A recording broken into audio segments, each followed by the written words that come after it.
Hunte an kiam zela leirim na aralthi Khovela lo na akim theisi lo Lalpa lo leng la o mi rau pui ron khen la Re thei fatin nan lei she om kal sa nan du Eden thar nuwa ma chuan min hruai to la lungmai ta ka in then te kha leng za ila kan loma kim ma kan phak se rang che khovel hi kan ngai lo na nge ram ma chuan Dana tuar tu ten churam chuan bei sei Leilo na an dana vul vesi lo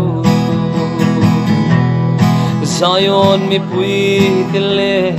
mangai nalal mel chu ni ro pui alo lang tur chuan thir ning lo Leilung ai le she buai na tin reng nuaya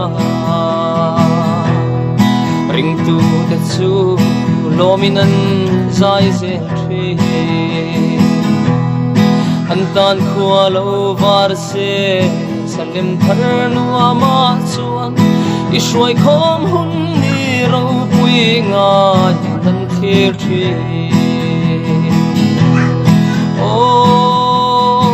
Eden thar nuwa ma chuan min hruai to la lungmai ta ka in then te kha leng za ila kan loma kim ma kan phak se lang che khovel hi kan ngai lo na nge ram ma chuan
Am fate